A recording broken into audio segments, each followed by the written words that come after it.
San Francisco 49ers. That is not what I expected. I'll tell you that much, right? Like I expected kind of a close. I thought the Packers would win. I just thought it would be a little bit dicier. San Francisco's defense, holding Josh Jacobs to more of what ended up being a Christian McCaffrey day, right? Like 60 all-purpose yards. I thought maybe that could happen. Love would throw an interception or two, which he didn't. And, the Packers would win by 4 or 5. I thought maybe, 28-24, 27-21 type game. It was nothing like that. 38-10 for the Packers, which is absurd, right? Like I think this is a good football team. I don't think I've said anything but that here through 11 games in the season. But I didn't know if they were this good. And look, I'm all for making, acknowledging what they played. They didn't play Brock Purdy. They didn't play Trent Williams. They didn't play Nick Bosa. They didn't play Dre Greenlaw, right, who tore his Achilles in the Super Bowl. But San Francisco should still be, despite their record, viewed as the cream of the crop in the NFC.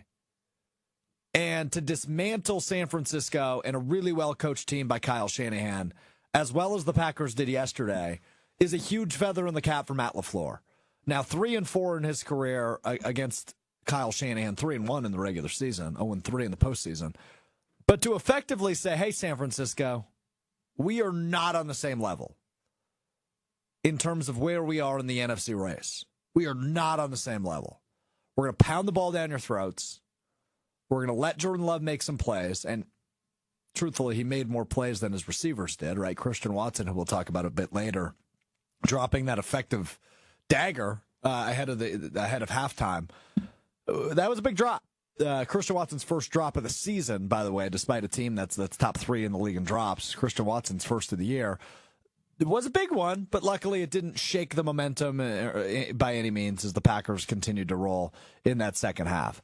But all in all, defensively, the way Jeff Hafley's D was able to maintain and control and contain Christian McCaffrey was super impressive. Brandon Allen, albeit a backup quarterback, is still an NFL quarterback, and the Packers got to him twice. They sacked him twice. It felt like they were in the backfield quite a bit. And never really let him get going. 17-29, 199 yards, a touchdown, and an interception. Defensively, I was impressed. George Kittle was really the only problem. And the 49ers, despite playing a backup quarterback and without their left tackle, have a lot of problems offensively, right? When you think about all those skill position players, they have George Kittle, they have Christian McCaffrey, they have Deebo Samuel, they have Jawan Jennings. And most of those guys, you didn't hear from outside of Kittle, who had 6 catches for 82 yards. Jawan Jennings had 5 catches only for 40 yards, which is an average of about 8 yards a catch. McCaffrey was fine. A total of 68 yards between rushing and receiving. And Deebo Samuel, non-existent. 1 catch, 21 yards. So defensively, the Packers were really impressive yesterday. And again, I get it was against the backup quarterback, but the way you contain some of the best skill position players in the National Football League, that's impressive. Coming off a game against Chicago where you couldn't get off the field. So I thought that was massive improvement from the Packers defense. Offensively, Jordan Love said it after the game, but he echoes my sentiment, which is it finally feels like the explosive offense we've kind of expected all year showed up for 60 minutes. Love, first time all year he hasn't thrown an interception in a game. 2 touchdowns, no interceptions. Only threw the ball 23 times. Now you're playing ahead for most of the game, and Josh Jacobs was rolling, man. I mean, he was terrific yesterday. This is the Packers offense you should expect. Minimize the mistakes, utilize the running backs, take advantage when your receivers are open. And there were a couple of moments, right? Obviously, that Christian Watson drop was a big one. Dontavian Wicks had a big catch. Romeo Doubs had a big catch.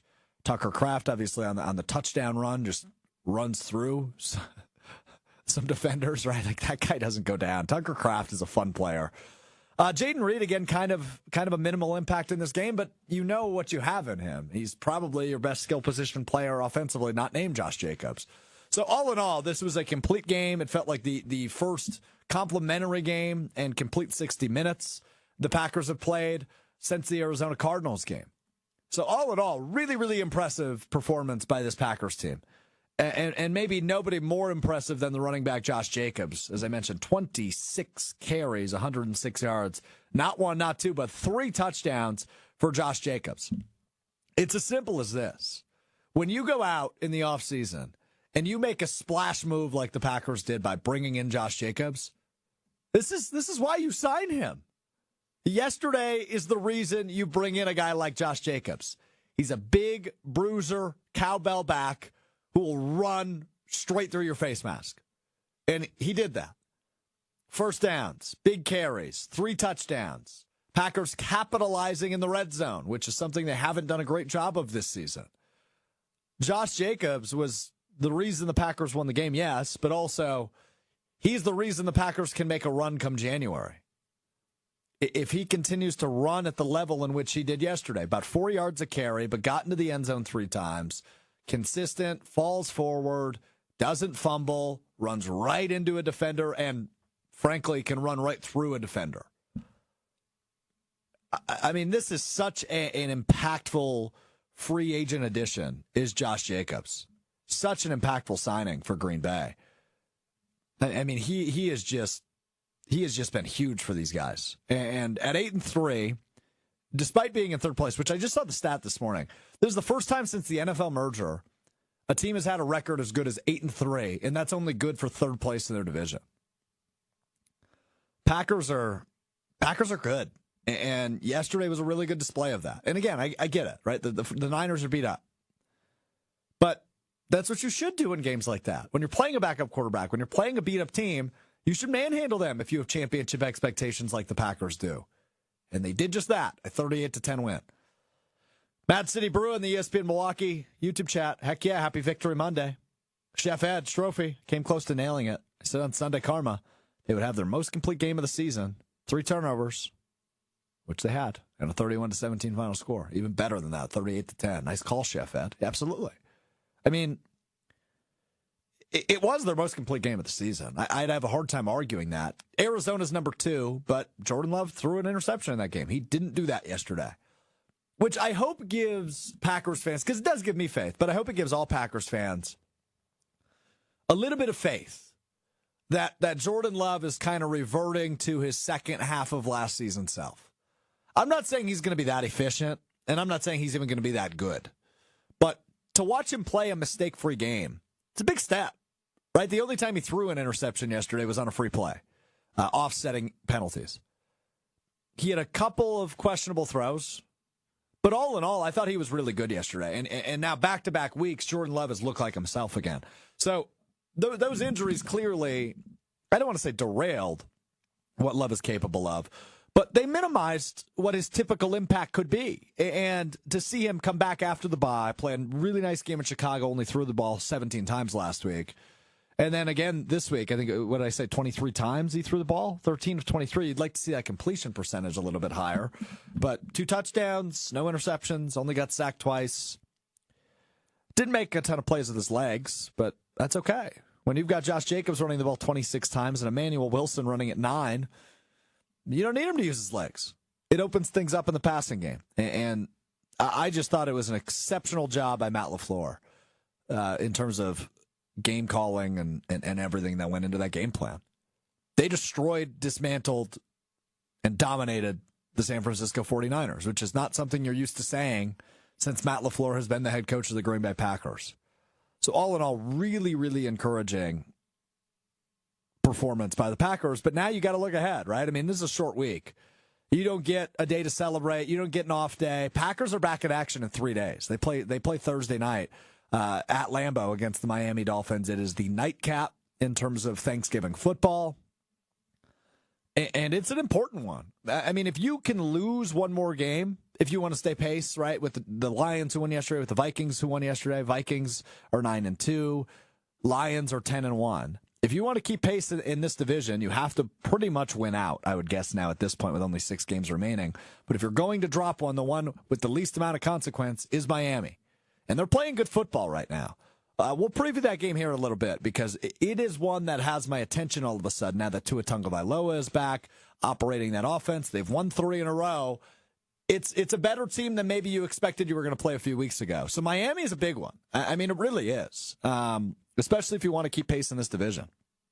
Detroit wins again, and they dominate the Colts. And this goes back to what I said about the Packers beating the Niners.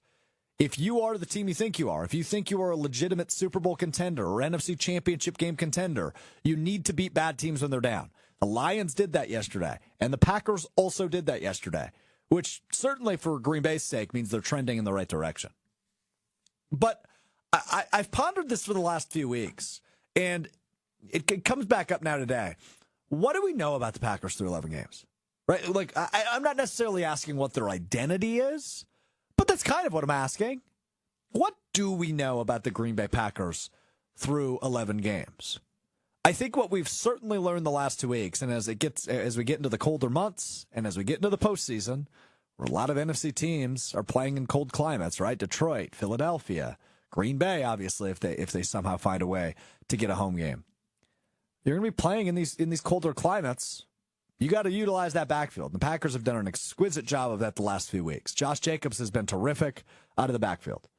But what did we learn anything new about the Packers yesterday? I don't know that we did, right? Like, we've been saying for a couple weeks, minimize the mistakes from Jordan Love, utilize the heck out of Josh Jacobs, and capitalize in the red zone. Finally, yesterday, they capitalized in the red zone. But the good news is, coming out of the bye the last 2 weeks, Packers have minimized penalties outside of, obviously, the early red zone drive where Elton Jenkins was called for a penalty. Outside of that, it seems like they've cleaned up the penalties. The drop passes are still popping up. That Christian Watson one hurt. You know, that was a tough one to see. But Love having an interceptionless game. I think I said that right. That's an important step in the right direction. So all in all, I don't know that we learned a ton, but we feel like this identity is explosive, young, and I don't know that they've shed that mistake-prone part of the identity we talked about a few weeks ago yet.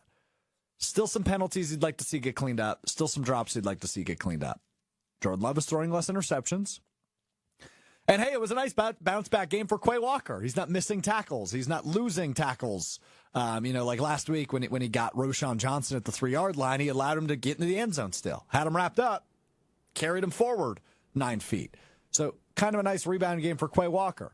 Riley Yauk, who was in the Everlight Solar Studio. Did you learn anything new about the Packers in their 38-10 win over the 49ers yesterday, Riley? I'm not sure if I learned anything new. I mostly wanted to chime in and say that Quay Walker did drop an interception, though. And that He did. Jordan Love, while he didn't throw an interception, he could have easily had 2 interceptions in this game. There was one Christian Watson arguably made up for that terrible drop by playing the DB and smacking the ball out of his hands when he had it in both his mitts. So I don't know if I think I learned anything new, but the fact that the Packers were able to put up 38 points on a 49ers team that hasn't allowed more than 28 points this entire season is pretty darn good. I understand no Nick Bosa, no Charvarius Ward in the secondary, but still a very impressive performance from the green and gold. And did we need to learn anything new? I think we know this team is capable of making a deep run in the playoffs. I guess my question would be to that, have we seen enough this year, right? Like, yes, 8-3 is a good record, and it should put you typically, in a typical year, that would put you in a position to win your division. I don't know if that's good enough to win the division this year, but it's going to put you in a position to punch a ticket to the playoffs, right? Give yourself a chance to have a chance. And as we've learned about Matt LaFleur, he is terrific in December and January, especially in the regular season. He always has his teams ready. I think he has we said it on the show last week. I don't remember off the top of my head. Something like 27-4 in December and January is Matt LaFleur's record. Don't quote me on that because I don't think it's exactly right, but it's close to something like that where he is dominant in December and January. So yeah, I mean, if you want to say, hey, we know that's a fact that he has his teams playing their best ball at the end of the year, then yeah, we know they're capable. But I don't know how many games we've seen this year, Riley, where we go, that is the championship team we expect. Arizona is one of those games. I will go ahead and fully agree for a team that is tied atop the NFC West. I don't think they're very good. I think they've kind of got a frisky offense who can score some points and do some cool things with Kyler Murray and James Conner and Maserati Marv and Trey McBride. But they're not a very good team. And the Packers completely dismantled them probably almost 2 months ago now against the Arizona Cardinals. So, I don't know if we totally knew they were capable. Yesterday, they looked capable. Jordan Love looked like the guy we expected him to be. Josh Jacobs looked like the guy you go out and get in free agency. So, yes, I think we expect them to be capable. I don't know that we've seen it, though, right? So, yesterday was encouraging in that regard. Mm-hmm. Yeah, so I guess my question is, what exactly do you want to see from this team going forward that can prove to you that they have the capability of winning the Super Bowl? Well, I think it comes down to December 5th, frankly, right? Mm-hmm. When you play at Detroit, can you compete a little bit better than you did when they came in your house a couple of weeks ago? That, of course, is the one everybody should have circled because, the 24-14 final score in that game really wasn't what that game was. Detroit led 17-3 at halftime. They got the opening kickoff. It was 24-3 at one point. Like that was a butt kicking by Detroit to Green Bay. So similarly to last year, you hope they respond from the butt kicking at Lambeau Field and turn it into the butt kicking of their own at Ford Field later in the season. They did that last year on Thanksgiving. They went there and they whooped them. You hope that is the case here once again in 2024 when they go there, not this Thursday, but a week from Thursday. That's the game everybody should have circled because that game, to me at least, is the biggest. I mean, I don't know that I'm going out on a limb by saying this. It's the biggest one remaining under schedule. You got to win that one. You got to win at Minnesota in Week 17.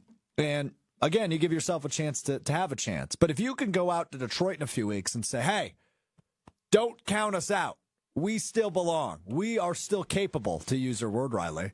That is what I'm looking for. Now, Miami, again, I mean, that's a team that's rolling, who you play on Thursday, that if the Packers can do let's just throw a score out there, a 28-14 win, that's encouraging against a potent offense. Because this defense, to me, they've had some nice showings, no doubt about it. But they're not super consistent, and B, I just don't really know what to make of them yet. Because and it's more player execution than it is scheme to me, right? The pass rush still isn't what you want it to be. To your point, Quay Walker still has his moments where you're going, what the hell are you doing, dude? But yesterday was a better day for him than it was a week ago against Chicago. So, yeah, there's still plenty of stuff I'd love to see. And I don't know that we'll ever get a perfect storm until we get to the postseason. But, yeah, I mean, there's still plenty of stuff I'd like to see. But clearly they are a good football team. They are one of the best teams in the NFC. They're right there with Detroit and Philadelphia. And, they're going to get in, it looks like now. 8-3. They probably have to win 2 more games, and they're guaranteed at least the 7th seed.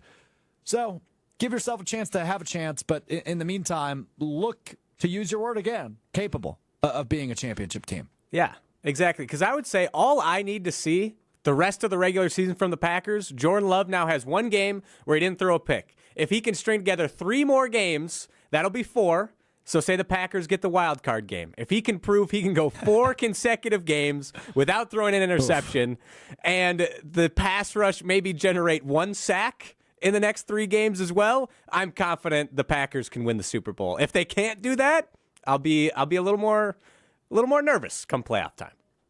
Yeah, look, I think the NFC representative is down to those 3 teams. I still don't fully buy the Vikings, though I think they could probably win a playoff game. I don't fully buy them as a Super Bowl representative. I think it's between Detroit, Philadelphia, and Green Bay. And the thing we know about those other 2 teams is they've both beaten Green Bay. Now, albeit Philadelphia was week 1 and Detroit was later in the season, but they have both beaten Green Bay. So that is something to keep an eye on. But when it comes to Thursday, it's a cold game for a warm climate team. And I don't know how much stock I put into that, but it's worth noting. But they're okay defensively, right? Like Jalen Ramsey's still a good player. Kendall Fuller was out this week. He's a solid corner. Jordan Poyer is one of their safeties. They've got a decent defensive backfield. Their front 7 isn't great. Chop Robinson is, of course, an interesting name everybody had a crush on in the draft. Calais Campbell is old and really well respected. Like, they've got some pieces defensively that could make an impact for or against Green Bay on Thursday. But all in all, it's a winnable game. It's a game you should win, and it's a game really your offense should probably pick apart. the Dolphins defense. I don't know for 38 points, but 27, 28 probably wins you the game. And obviously, Miami offensively is so stacked in terms of skill position players. Devon Achane, Packer killer Raheem Mostert in the backfield, Tyreek Hill, Jalen Waddle, Jonnu Smith, who's been good for them at the tight end position the last couple of weeks.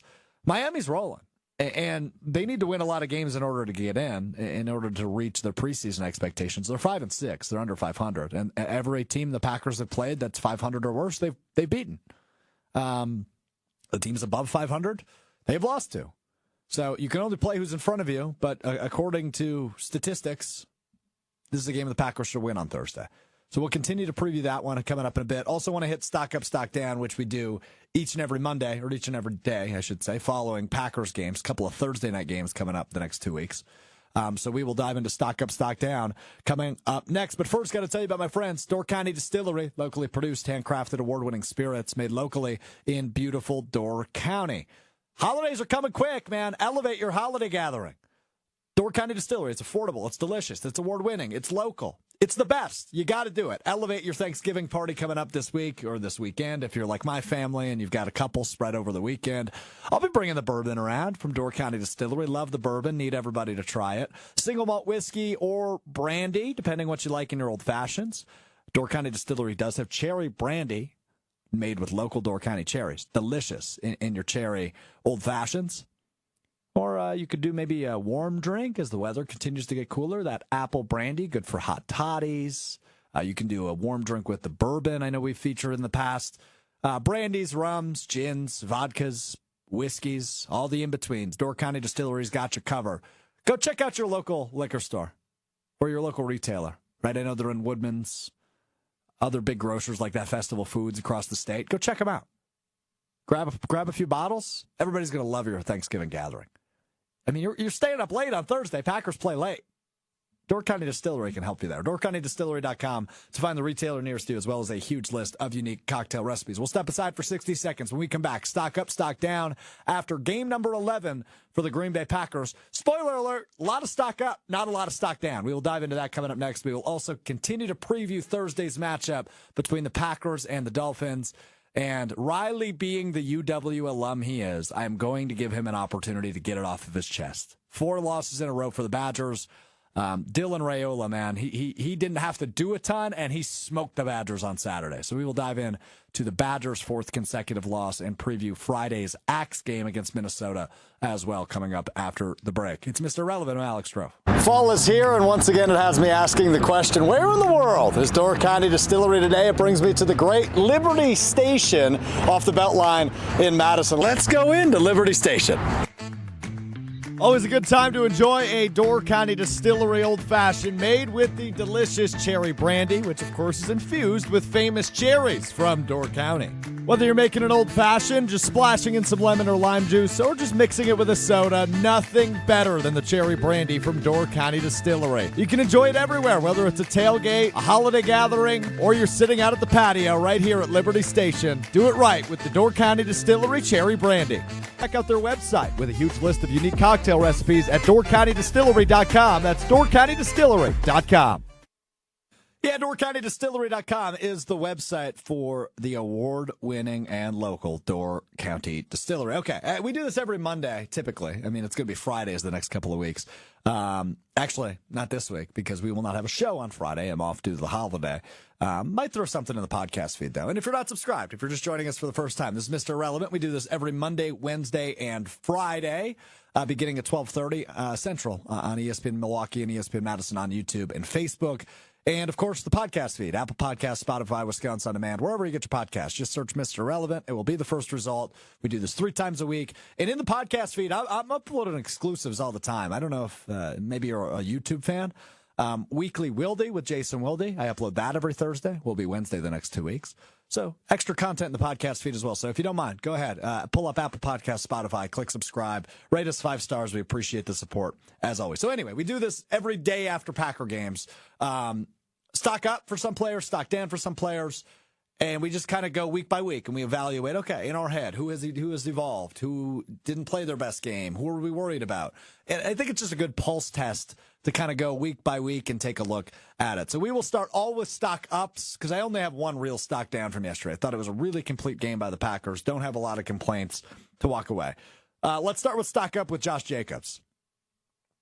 He was awesome. Do I need to say much more? Right, it feels like the last couple of weeks we've been asking for, hey, don't forget you have him, right? Because Matt LaFleur had a history of getting away from Aaron Jones when he got hot, right? Put the ball in Love's hands or put the ball in Rodgers' hands. He's never overutilized the running back. And he did not overutilize the running back yesterday, but he utilized them correctly. 3 touchdowns for Josh Jacobs, fed him in the red zone, understood that that man is a bruiser and he will push a pile. And look, the Packers' offensive line is really solid. It's one of the better groups in the league, despite having some inexperience, right? Rasheed Walker, Zach Tom, Sean Ryan. But they are a really complete group. They keep Love on his feet, and they create holes for Josh Jacobs. And Jacobs, one of the best backs in the NFL, proved his worth yesterday, 106 yards and 3 touchdowns. A big stock up to Josh Jacobs. Another stock up to Jordan Love. First game of the year without an interception. That is a stock up in my book.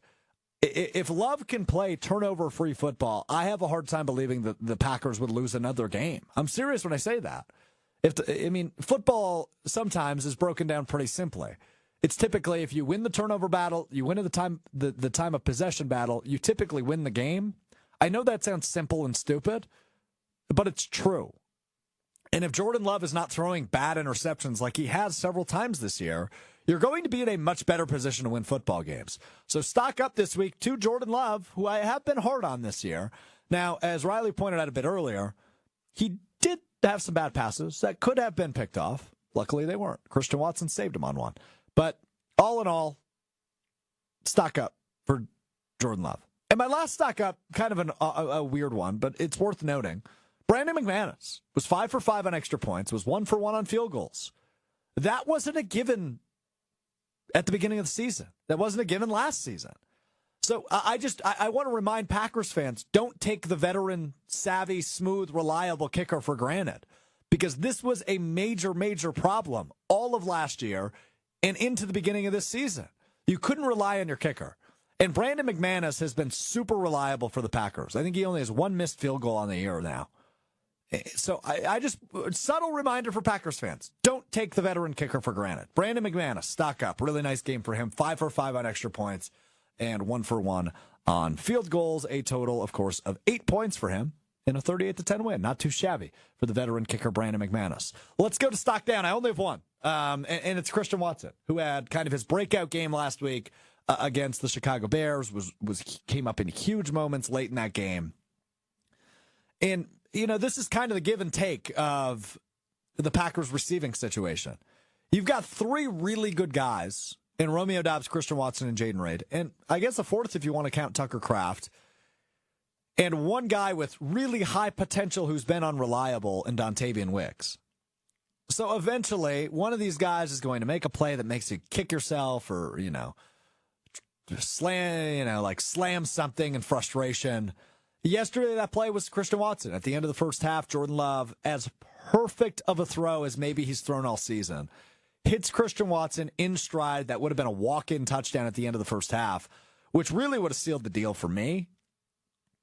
I never like to say games are over before they're over. Had Watson walked into the end zone and made that game, I think it would have been 24-7 at that point. That game was over. Or 24-3 it might have been. I would have been ready to say, all right, Packers win. Let's go home. But obviously he dropped it, didn't lead to the touchdown. But Watson, still have a ton of faith in him. I'm not killing the kid, right? Like he's a darn good receiver. He's a terrific vertical threat. You see how he opens things up for the Packers offense. That play is a perfect example of it. But ultimately he dropped it. Yeah, it would have been 24-7 at the half had Watson reeled that in. And Niners got the ball to start the second half, but when you're up 17 at halftime, it's a pretty darn cushy lead that the Packers then obviously continued to add on to. So all in all, stock down goes to Christian Watson, but this is not me losing faith in Christian Watson. This is not me giving up on Christian Watson. This is me just saying, hey, had a big opportunity there and you lost it. Luckily, it didn't come back to bite you. But as you get deeper into the season, when you see teams like Detroit and Minnesota later in the season, those are things that could kill you. Luckily, that wasn't the case yesterday, but can't have it. And it's only his first drop of the season. And as I mentioned earlier, this Green Bay team, I think they're third or fourth in the league in drops. So for Watson to have his first of the season come in week number 12, impressive. Impressive for him. So only stock down today goes to Christian Watson. But that's my only gripe. Just some cleanup on the ESPN Madison, ESPN Milwaukee YouTube chats. ESPN Madison, Mike says, I'd argue Green Bay beat themselves more than Detroit beat them. I think two things can be true. Detroit is a dominant, really good football team. And they took advantage of the Packers' shortcomings by all means. Obviously, Love had the bad pick 6 there at the end of the first half against Detroit. But all in all, meh. I don't know that they necessarily beat themselves as much as Detroit beat them. I think two things can be true, and they were there. Now, December 5th is going to be interesting to me because Green Bay realizes how important that game is, right? Both for your standing within the league, your standing within the NFC North, and how people view you going into the NFC playoffs. I think as it stands right now through 11 games, people are going, okay, Green Bay has the potential to represent the NFC in the Super Bowl. We're just probably not betting on it yet. Right? Detroit looks that good. Philadelphia, and by the way, Saquon Barkley, unreal last night against the LA Rams for Philadelphia. He is the league MVP. I don't think he'll win it because it's such a quarterback award. But between him and Derrick Henry, we might actually see a running back win the MVP this year. Now, Lamar Jackson's got a good case. Josh Allen has a good case. And it's such a quarterback award, it will probably go to one of those two guys. But Saquon is making as good of a case as anybody in the league. And last night, he proved how important he is to what the Eagles do offensively. But anyway, between the Eagles and the Lions, those are your betting favorites in the NFC. And I think rightfully so. Those are two really good football teams. And again, they've both beaten the Packers so far this season. But if the Packers can go into Detroit next week and take care of business, all of a sudden people are looking sideways at Green Bay going, oh, okay, this is a Super Bowl team. This is a Super Bowl caliber team. And they can beat Super Bowl caliber teams. Now, you need to see it in January and ultimately February. But if the Packers win on December 5th, all of a sudden the tone changes quite a bit around them. Because, look, frankly, Jordan Love's been underwhelming for most of the season. Matt LaFleur has made some questionable decisions in terms of play calling. And the defense has been inconsistent. But if you beat Miami on Thursday, you beat Detroit the following Thursday, and you go on this nice little winning streak, people all of a sudden are going to start taking the Packers very, very seriously. And we know they're a threat, and we know they have the potential to be a threat. But beating Detroit completely changes the narrative on what you do. So that is what I'm looking ahead to. But you can only go one game at a time, and you got to pay attention to Miami first. That game on Thursday is a big one. I expect the Packers to win. I expect the Packers to take care of business. But it's a short week. You'll probably be without Romeo Doubs, who left that game with a concussion. You'll be without Jair Alexander. And TBD on Edrin Cooper. I would hope he's able to play as he didn't yesterday. But if you're without him, I still feel pretty confident the Packers will take care of business on Thursday. Now, Jordan Love, by the way, I don't want people to forget this either. I feel like I'm doing a lecture today. I'm reminding people how important a veteran kicker is. And now I'm reminding you, Jordan Love got snubbed of his turkey leg last year. If the Packers win on Thursday, I don't know if Packers fans should smuggle turkey legs in their orange hunting coats into Lambeau Field on Thursday, but somebody needs to get that man a damn turkey leg on Thursday if the Packers win. So don't forget that he got snubbed of his turkey leg in Detroit last year. If the Packers win, somebody needs to get Jordan Love a post-game turkey leg. And if it has to be me, I'll be the man of the people. I'll sneak a turkey leg in if I have to. But somebody's got to bring Jordan Love a turkey leg. Okay? Thank you. Off my pedestal, off my soapbox here on turkey legs. All right, I didn't want to do this, but we should do this. The Wisconsin Badgers are 5-6. The Wisconsin Badgers got smashed by Nebraska on Saturday. The Wisconsin Badgers have the third longest bowl eligibility streak in the country, second to Clemson, or third rather, to Clemson and Oklahoma. Wisconsin should be viewed as a very good football school. And now they have lost 4 in a row. Could be 5 in a row if they lose on Friday to Minnesota, and that would snap their bowl eligibility streak.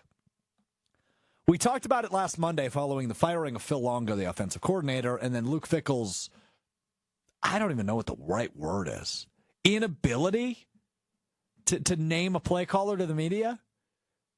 It's just given me some really weird vibes. But something we've always known about the Badgers is in Big Ten, they're better than Rutgers, Purdue, and Northwestern, and Minnesota, and Nebraska. And unfortunately, that's just not the case anymore. What you saw on Saturday is what the Badgers are. And Braden Locke debatably played one of his better games this season, and they still got freaking smoked. The Badgers looked really bad on Saturday. And you know, I was so upset. I was driving to Green Bay on Saturday night. I called into ESPN Wisconsin College Game Day. I don't do that. I don't call into our shows very often. But I had to get it off my chest. And it's just, it's hard to, even a couple days removed, feel any emotion but sad about the state of the Wisconsin Badgers as it stands right now. Like, this is a team that typically you expect to beat the Nebraskas and beat the Minnesotas. And that's not happening anymore. I don't think the Badgers are going to win on Friday. What reason have they given me in 2024, especially the last month, to make me believe they're going to beat Minnesota, who gave Penn State a very hard test on Saturday? Penn State barely skated by Minnesota up until the end. They look better than the Badgers. And I'm not an alum of Wisconsin, so I don't have the this is my alma mater passion that Riley Yauk does, and Riley Yauk is about to give us. But I'm not starting the hashtag fire Fickle, but something's got to give, man. This is embarrassing what the Badgers are going through right now. So I will give the alumni, the alumnus that is Riley Yauk the floor. Yeah, definitely do not start the fire Fickle train. I'm going to get on my soapbox and defend Luke Fickell here in a second because ultimately the players play. I'll get to that in a moment. But yeah, I'm not confident the Badgers are going to beat Minnesota. This could be the first year in over a decade the Badgers have an empty trophy case. No Memorial Trophy, no Heartland, and no axe if they don't beat Minnesota. Minnesota probably should be 8-4 coming into this game. They got completely screwed by the referees against Michigan, should have recovered an onside kick with a chance to win, and their kicker shanked a field goal against North Carolina in week 1. They should have won that game. So this Minnesota team is objectively better than this Wisconsin team. So I'm very nervous as well for this Friday's game against the Gophers. But let me defend Luke Fickell here for a second. I tweeted out on Saturday, I was pissed, just like every Badger fan, about how the game turned out. It was horrible. The Badgers have now been embarrassed by 2 of their rivals and have lost close ones against good teams. But ultimately, they can't get that big win. They can't get over the hump. But everyone's blaming Fickell. Everyone blamed Longo, and I'm glad he was fired. Luke Fickell and Phil Longo clearly did not see eye to eye on the identity of this team and how they wanted things to go. So I'm happy Fickell had the stones to get rid of Longo. But now everyone's turning to Fickell as the scapegoat. Oh, this is a failed experiment. Chris McIntosh is in over his head. It's terrible.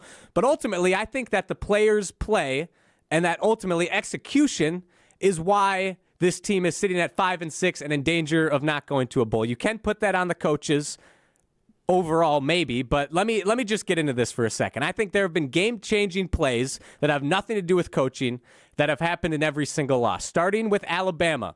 They missed that field goal at the end of the half. That turned into a Bama touchdown, turned what would have been a 10-6 game into a 21-3 game. There's Bama. We never came back. USC. We are completely dominated, in control. Then you have a muff punt. Give USC a short field. They score. It becomes a game again. Then the defense can't get off the field on third downs. I don't know what Mike Tressel can do about that if you can't stop a 3rd and 17 from Miller Moss in the USC offense. Penn State, obviously, Braden Locke pick 6. That one's obvious. That one turned that game. The Badgers were also somewhat in control of that one, too. Iowa. This one, obviously, they got beat down pretty bad, but Wisconsin was still in a decent spot. They were trailing 7-3. They forced a 3-and-out against the Iowa offense with a chance to go take the lead or at least cut into the lead, and then Locke throws another interception. They go down the field, score 14-3. Badgers never came back. Oregon, there was the penalty, illegal man downfield on the Braden Locke touchdown pass that would have put the Badgers up 17-6 over Oregon. That comes off the board. That sucked. They couldn't get a 4th down stop on 4th down and long against Dylan Gabriel in that offense. That would have flipped the field, probably win that game if you get the stop. And then there was also the missed holding call on that Braden Locke touchdown pass that didn't happen, but still whatever. Or a missed holding call, pardon me, on that Dylan Gabriel 4th down conversion. Should have bumped the Ducks back 10 more yards. But anyways, another winnable game. And then Nebraska, Vakos makes those field goals at the start of the game, especially after that interception. You turn a 7-7 game into 10-7 game. You just turn the ball over, kick the field goal. You're on top. Nebraska, maybe they still go down and score, but then you're only trailing by 4. And at half, you don't fumble the football right before halftime and give them a free 3 points. That game should have been 21-16 at the worst going into halftime. Completely different game. Locke made some very just gorgeous deep ball throws yesterday or on Saturday that we really haven't seen a ton this year. So ultimately, my point is every single loss, it's execution. The players play. Sure, the coaches need to get them ready for these games. And since it's happening so consistency, coaches should probably look in the mirror and see what the issue is as well. But I think Fickle's the guy. Carter Smith, 4-star QB coming. Defensive lineman, I forgot who the other flip from Michigan was. I believe in Fickle, and I believe in the future. I'm happy to hear that, Riley, and I'm glad you do. Number one, there's enough blame to go around. Yep. Blame falls on Fickle. Blame falls on the players. It goes from top to the bottom, right? There is a fundamental issue throughout the program right now. I'm fine with saying, hey, man, 4-star quarterback coming. We're good to go. But I need to see it, right? This is year That's 2 fair. of Fickle. That is Every totally quarterback fair. has failed here. That is totally right? fair. And there was off-season excitement for Maber Matoyer, and now they're saying he's not ready. Another 4-star quarterback. Yes. So I will say I have talked to an unnamed defensive player on the Wisconsin Badgers who has said that oh boy, sources. Matoyer has quote-unquote sucked at practice, hence why he has not played. I will not name, he didn't go into specifics, and I will not name the player, but Matoyer apparently has not looked great at practice, hence why Braden Locke has been the starter all season. Which makes sense. But again, could that be the case with, and I hope not, with Carter Smith, who they just flipped over the weekend? Maybe, maybe not. But you're running out of runway if you're Luke Fickle. Like, I am a believer you get 4 years. Yep. And maybe if next year will be year 3. But if next year looks like this, right, 5-7, 6-6 again, is it better to just start over? It might be, because this isn't working. So I'm not saying fire Fickle. I believe he's a good college football coach. I believe he's a good leader of a program, and I believe he can turn this thing around. But you're running out of time, right? We said just give it time, just give it time, just give it time. We're running out of time. So next year is probably the last year where I give the patience of a 7-5 season before you need to go, okay, when are we going to be competing for the college football playoff? Or when are we competing for a legitimate bowl? Riley, I don't know if you've looked at bowl projections recently, but I pulled up Sports Illustrated today, just out of curiosity, right? If the Badgers win on Friday, they're 6-6, they clinch another bowl game. Where does Sports Illustrated have them playing? Yeah, what destination location? Oh, Detroit, Michigan, Riley. They'd be playing Toledo in the Detroit Bowl. Oh, let's go. Right? Go Rockets. Yeah, nothing like spending Christmas in Detroit, Michigan.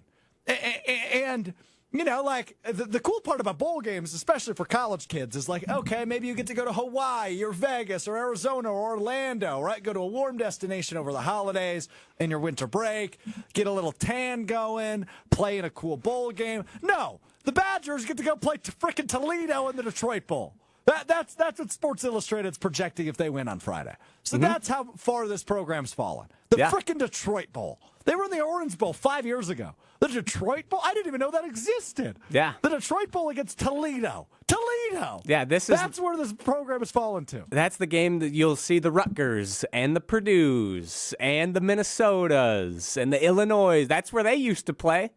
And yeah, like you said, that's where we're at now. I still believe in this coaching staff. I believe Fickle is going to nail the offensive coordinator hire in the future. However, I hope you're right. Same. So do I. But yeah, you have to beat Minnesota this Friday. You have to. Even though we are both not confident it's going to happen, you have to. Yeah.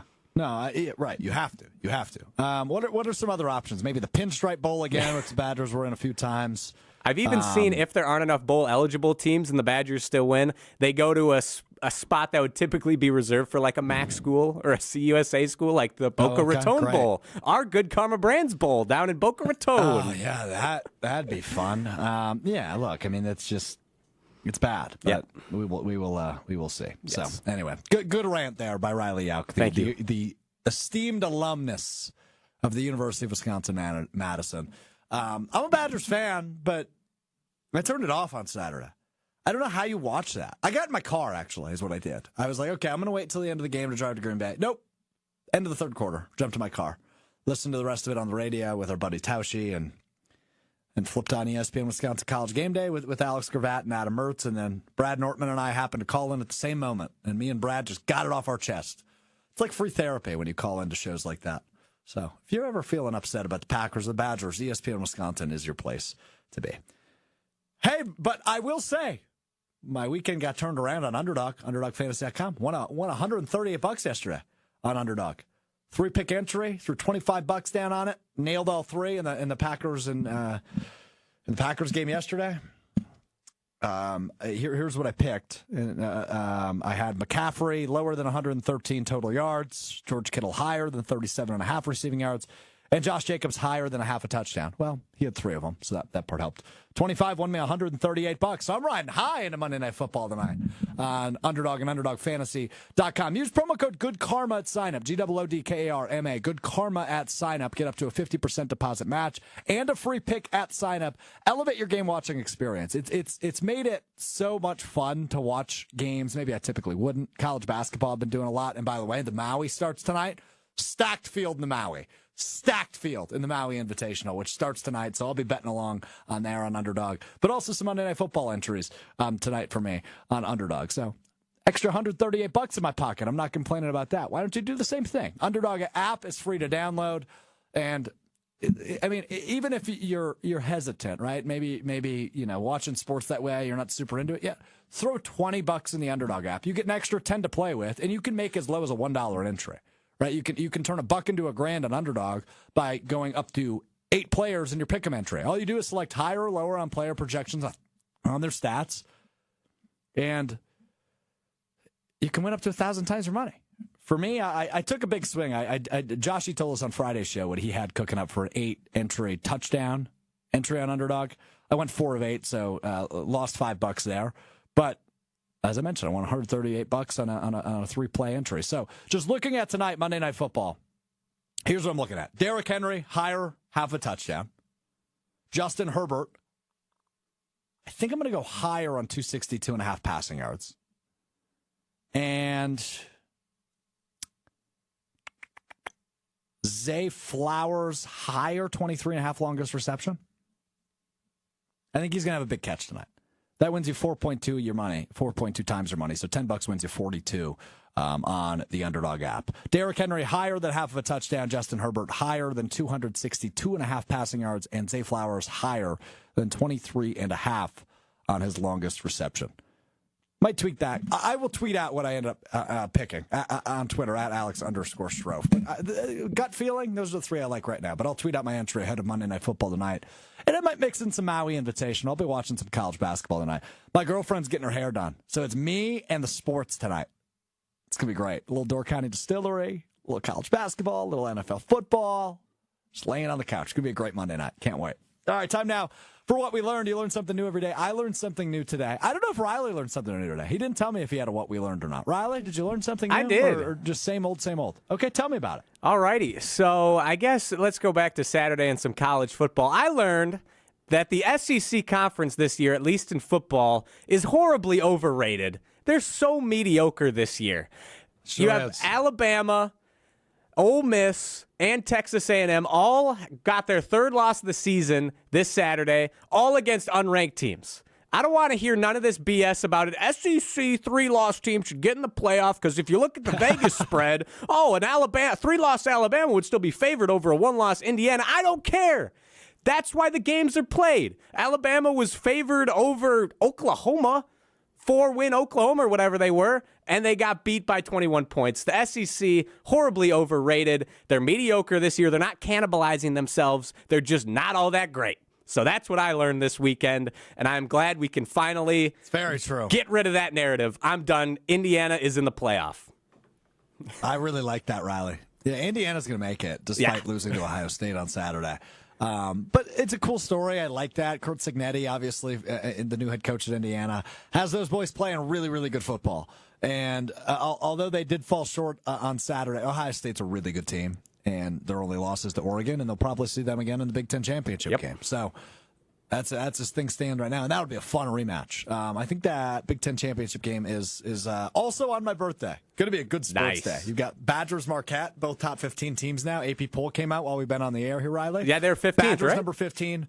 Yeah, 15th, and Marquette number 10. Now, Marquette, prior to that Badgers game, that Wednesday, they go to Iowa State, who is the number 5 team in the country. So Marquette's got a big week of hoops coming up. Not this week, but next week. Next Wednesday, they play at Iowa State, and then Saturday, they host Wisconsin. So, truthfully, if Marquette goes 2-0, which I don't think will happen, in those 2 games, they would probably become... They got to be top 5. 4, number 3. Yeah, definitely top 5, but probably number 4, number 3 in the country if they win both those games. So, fun stuff. And how about the Badgers, by the way? Greenbrier tip-off champs. At least the basketball team is good. Team. They're carrying right now. And look, Riley, like, it's not what anybody expected either. Like, there wasn't a lot of high hopes for this Badger team. They lost 8 people in the transfer portal this offseason. Greg Gard and his staff go out there. They recruit the heck out of some people. John Tonje came out of nowhere. He never had a previous spot where he averaged over 10 points a game. He is far and away the Badgers' leading scorer through 7 games. He's been really, really impressive and wins the MVP in the Greenbrier tip-off as the Badgers top Pittsburgh last night in the championship game. So, good stuff for the basketball team. They are indeed carrying. That is not what I learned, though. What I learned, this is a wacky one, so bear with me.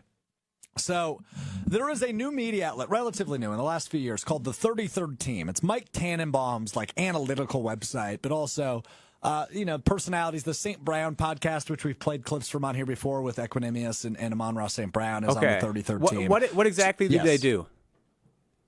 Does the 33rd Team do? They're like an NFL football media / analytics site / company. That's kind of what they do. I guess would be my best explanation of it. Mike Tannenbaum, who also works for ESPN, owns that as well. Former Jets general manager. So the New York Jets have hired the 33rd Team to lead their search for their next general manager, which will include the aforementioned Mike Tannenbaum, who was the Jets general manager back in the day. Now, this weekend, the 33rd Team released an article, which has now been deleted, called 5 Potential Candidates for the New York Jets Vacant GM Role. And then they were literally hired to lead the search and deleted the article.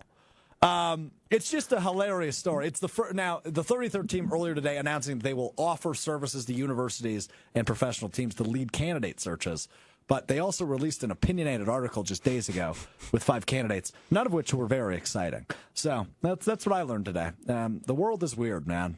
The world is weird. Interesting. You can't have your cake and eat it too, but I guess the 33rd Team can have their cake and eat it too, but they deleted some of their cake as well. So there you have it. That's what I learned. Very wacky situation in the world of the National Football League. That will do it for us today. Big Packers win yesterday. Wednesday, we do a full-blown preview because we will have Weekly Wildy that comes out Wednesday. We will also, of course, do Mr. Irrelevant on Wednesday. Ton of preview coming to the podcast feed and YouTube and wherever you watch or listen to the program. Appreciate you listening. Appreciate you hanging out. Appreciate you breaking it down with me. I feel really, really good about this Packers win. 38-10. Woo! Over the San Francisco 49ers. We will continue to preview Packers Dolphins coming up Thanksgiving night. Maybe we'll do like a Thanksgiving special. Should I dress up as a turkey or something? Yes. Yeah, maybe I will. Yep. Okay, thank you, Riley. Yep. Maybe I will.